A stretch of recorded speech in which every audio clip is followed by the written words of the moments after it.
Right, day number 12.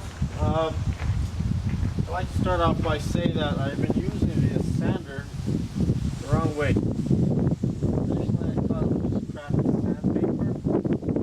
I just kept sanding a couple of paper. Paying attention, see that, you shouldn't ever press it hard against the surface. Right? I've concluded that it does work that way. What you have to do is just let basically just the weight of the sander. Don't press too hard. I was pressing hard on it, and I'll show you what happens. Do that.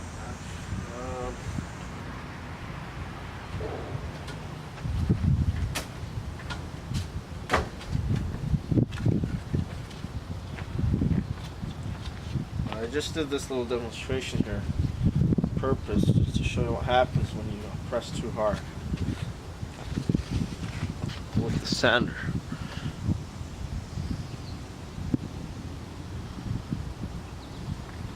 So basically what happens, it clogs up the sandpaper. That shit melts, and it just clogs up sandpaper, so that now the sandpaper is actually away from the surface, and what's touching is this melted and hardened body filler here. And that's what happens when you press hard with the sandpaper. And so it's just light pressure, just apply light pressure. This is nice and clean. I don't know if you can see that. And sometimes there will be one or two little mountains like that.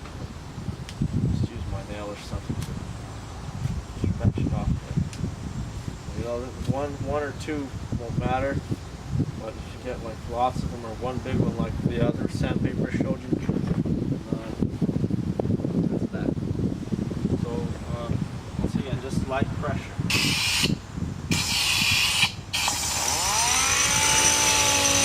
Just barely touching. Just touching it, so I'm not pressing it at all.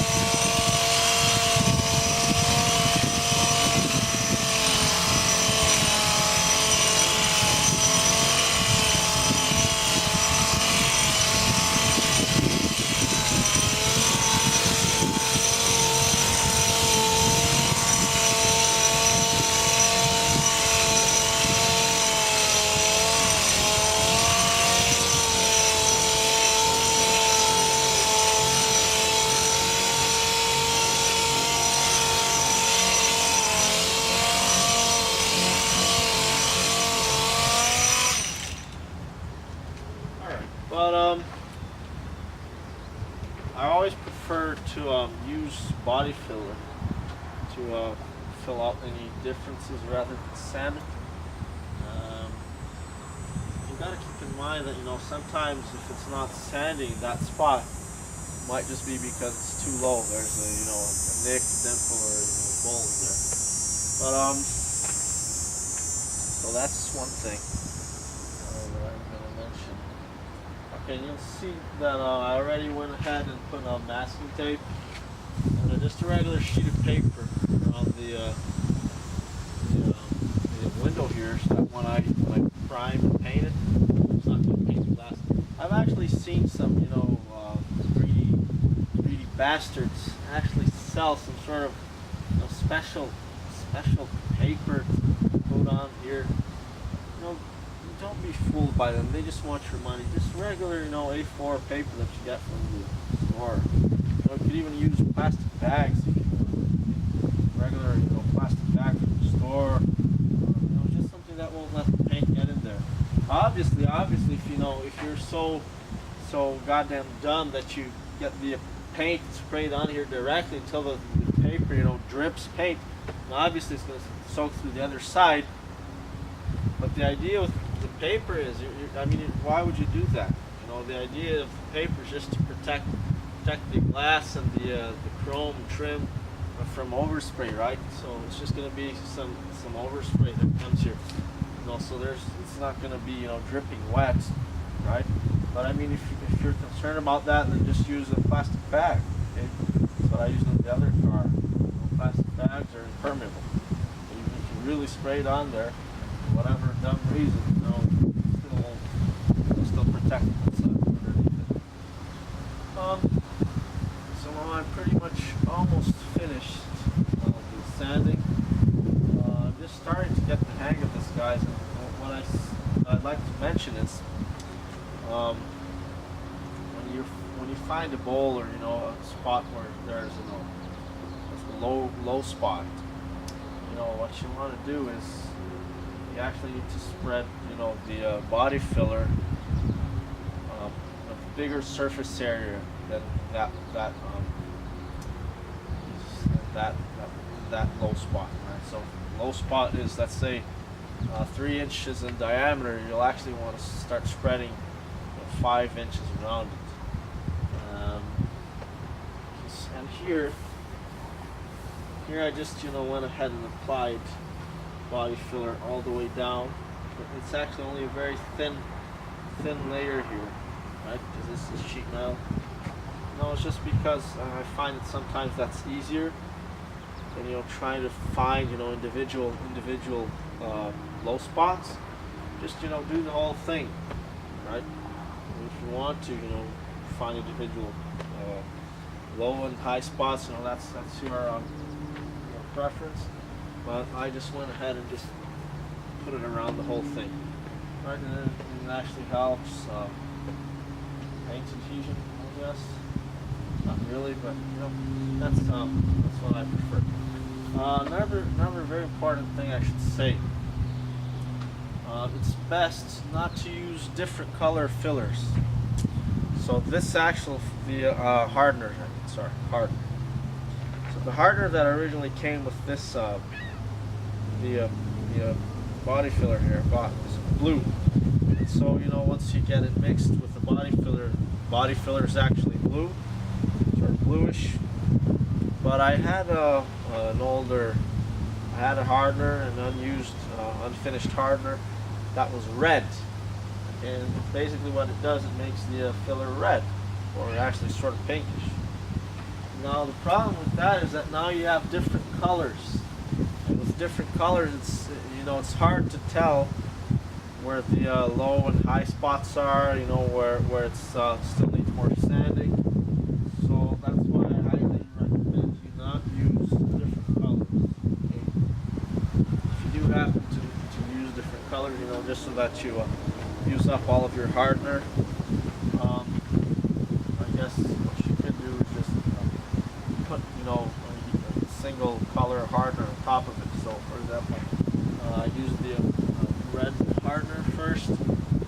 I might just go ahead and just put another very light layer of blue hardener on top of it, even if it's flat, right? Even if it's flat regardless, just to get the even color. Now it looks like fucking 101 Dalmatians here. Like I said, it's sort of hard to tell the difference sometimes. It's very important, I find, that it's good to use your hands. I can tell a lot with my hands, where it's high, where it's low, where it needs more sanding. But I mean, some guys actually use like a little piece of flat metal or ruler or something. You place it around the surface to see if it's straight. Obviously here it's curved, so it won't matter, but this way it's straight. So just placing this here and seeing if there's any gaps, right? That works for straight sections. So like here, for example, I want to make sure this is nice and straight, without any gaps. Fucking perfect. Alright, so that's one idea. I'd also like to mention that you'll see lots of scratches, and you might even think that it looks really bad. But like I said, it's got to look worse before it can look better. But on these scratches here, there's going to be at least 2 layers of primer. I'll probably put 3, and then another 5 layers of paint. So scratches like this, there are, and even in small little holes, small little gouges. Even like here, for example, where it's the body filler was actually a little too hard, so that it's sort of, when I spread it, it's sort of leaving like sort of a little porous surface. I'll zoom in. Right now, just to show you what I mean. When the hardener is too hard,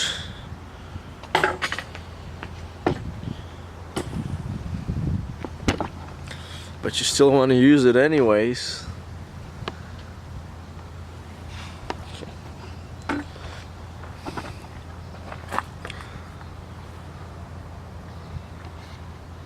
There you go. I was gonna say zoom in, motherfucker. Fucking faggot bastard, but it did zoom in. I didn't have to say it. Well, I just well, I said it anyways. Anyways, you see there how there's like lots of little fucking holes. That's not happened because it happens either for two reasons. You put more body filler where the on top of body filler that's still sort of wet, that's still not dried, or you're at the end of your body filler and it's already starting to get hard, but you want to use it anyway. That's what happens. But no, this is no problem, right? I mean, if you're so picky, I mean, if you just have a little bit of body filler left over, I might just go ahead and put some more on there, but it doesn't really matter. Paint's gonna cover it. Right.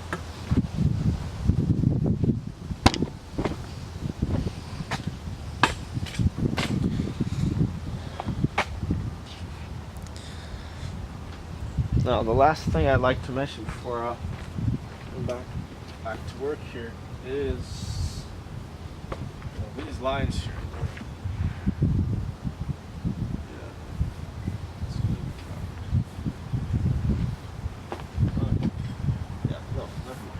What I'd like to mention now is that sometimes you'll find little holes that are too big to be filled with sandpaper.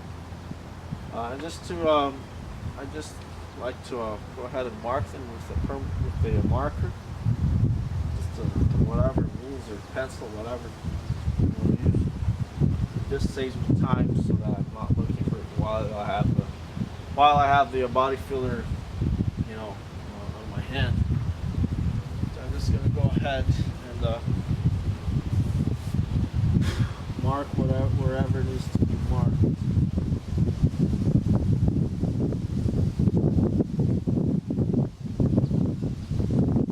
Oh yeah, here you see that there's a like a V, very narrow V here. You might be thinking to yourself, what did you get body filler in there? In the bottom of that U there. Right? Because remember, I had the sheet metal coming there inside that U, so there's actually a big gap there, and it's impossible to put any body filler on there with a spatula. So what I actually did is I actually found something sort of useful for this shitty spatula. I actually bent it quite a bit like this. I fucking bent it like that. I was not with my hands on a flat surface, right? And then I was sort of able to get body filler there, but it would sort of go to the side. It's hard to explain, unless you actually try it. But then what I actually did is I went and with my finger and spread it around with my finger. You could use a spoon or maybe a knife, a rounded knife, or whatever, coin, whatever. Right? But I just use my finger there. So that's a little piece of advice. Okay, one more thing. Remember, before you start priming or painting, I'll get an air gun and I'll just blow off, and wipe off all the dust, because otherwise, while you're, priming, the blast, the pressure, the air pressure from the spray gun will actually, blow off that dust, and you'll just fuck up the priming and paint. Right, so okay, now I'm just gonna look for spots that need a little bit of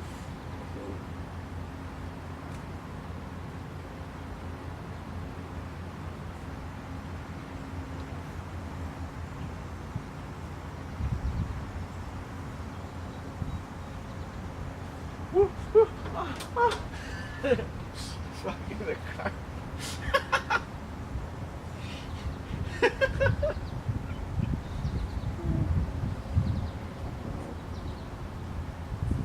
How can you tell if the hole is too big? It's my experience, I guess. You don't really have to worry about it because, I mean, let's say you've done your priming and you see a hole. There's a hole there. You can sort of tell that it's not going to be filled. So, you just get a sharp pointed object, like a knife or scissors, just scratch it off a little bit so you get that primer off, and it's back to, either, the bare body filler or metal. Just go ahead and put a little more body filler in there and repaint it. That's all. Just paint with your finger.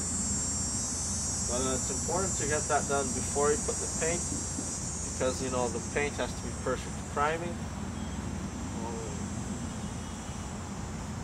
Still doesn't have to be extremely perfect. I mean, it has to be perfect at the end, of course.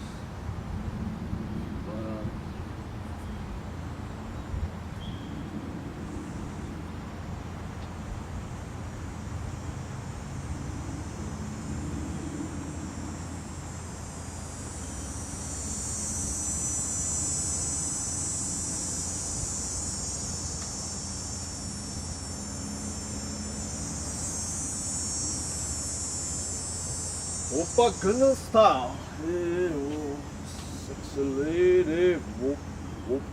Oppa Gangnam Style.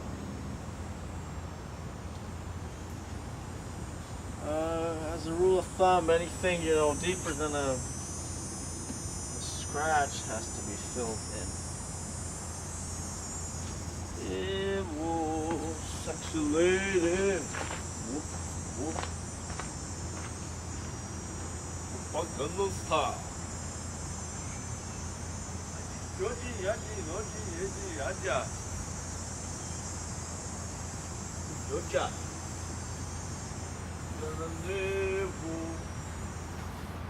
Hey, whoa. Oppa Gangnam Style.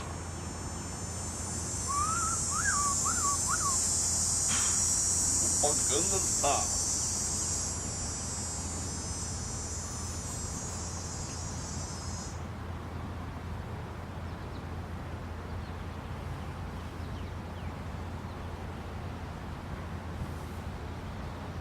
Often for difficult corners, you'll also have to sand by hand.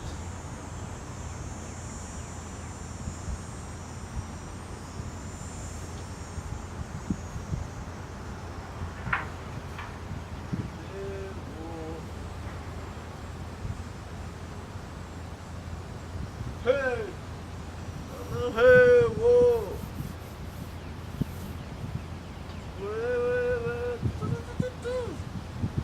Oppa Gangnam Style.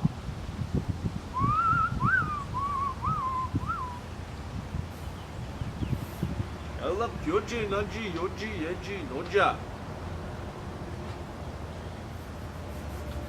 Oppa Gangnam Style.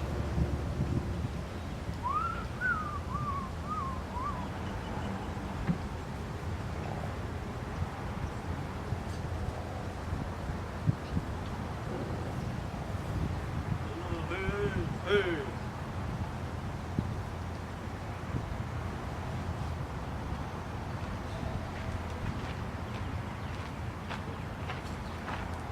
Another thing, you're gonna use this, if you're gonna use the metal spatula, which I personally prefer 100 times over the this piece of shit here.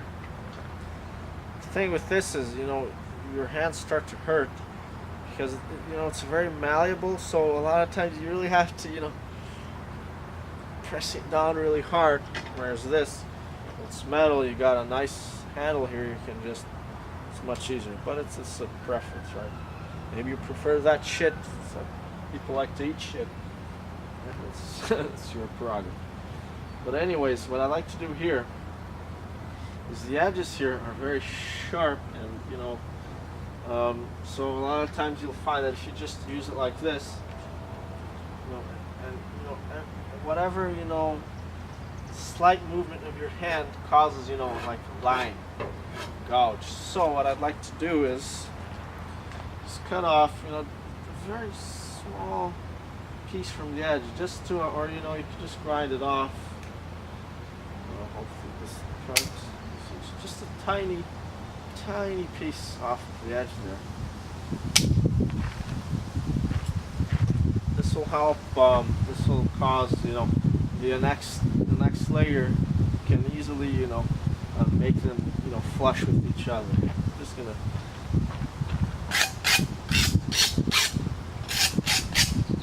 Right. So.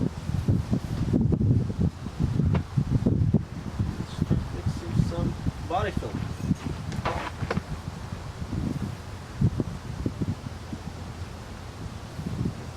God, I'm tired of this. I want to start, priming it.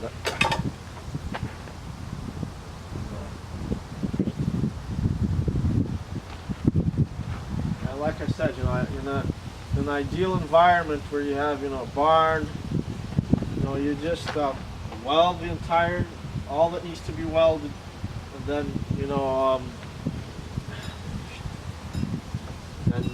fill in all that needs to be filled stages, right? But here, I'm working outside. I don't have a barn, unfortunately. So I have to prime one section, weld one section, prime it, and then fill it and then prime it so the rain doesn't come and fuck everything up. It's already done twice. What you're seeing here, nice shiny metal, I had to brush it with the wire wheel.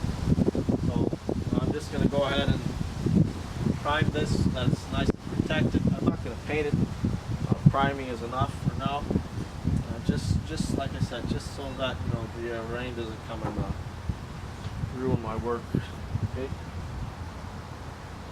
If you're doing it in stages, it's just going faster.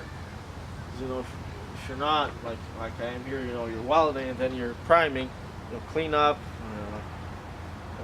filling, and then clean up your spray equipment, your paint equipment, and back to welding and so forth and so forth. Whereas if you're just welding, it just goes faster if you do it by stages. But like I said, I'm out here, and so it has to be done this way.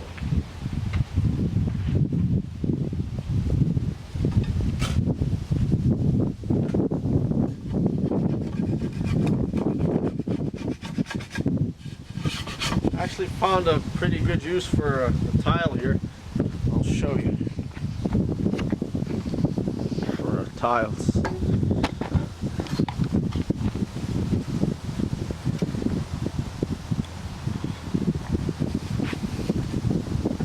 Only gonna need a little tiny bit.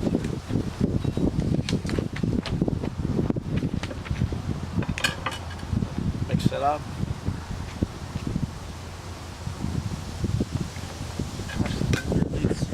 Here. Remember these lines here on the panel. So instead of trying to sand the whole thing off, I'm just going to fill in just use filler to correct drop. I've already cut the edges on this spatula here. And I got this at the dollar store. I think it costs $1.50 each. Whereas one of these at Home Depot, really costs these metal ones, nice handles, cost over $10. So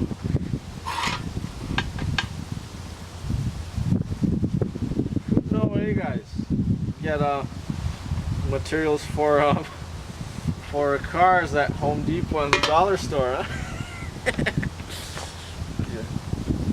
The dollar store automotive supplies, Home Depot auto parts. Oh boy.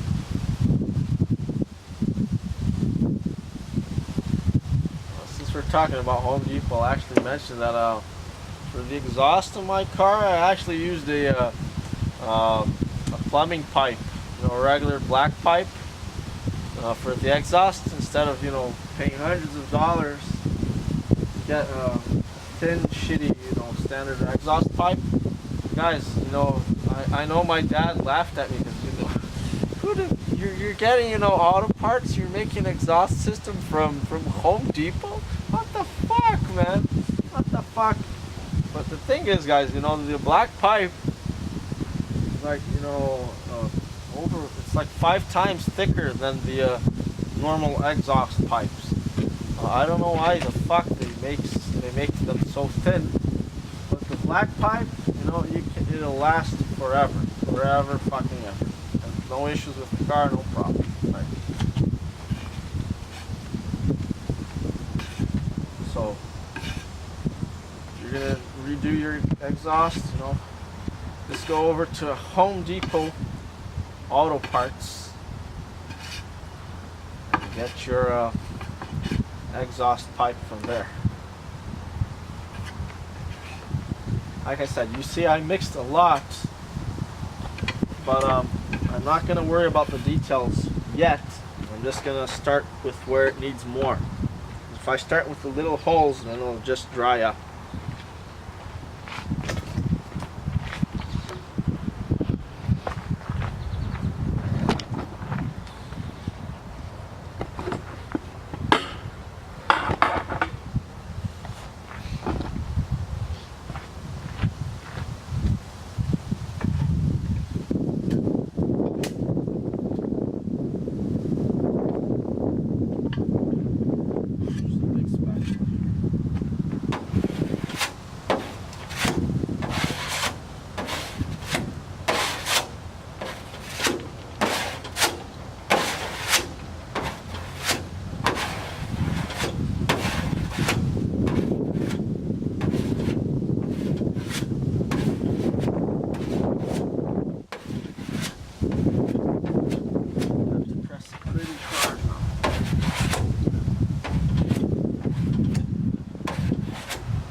Side first with the rug.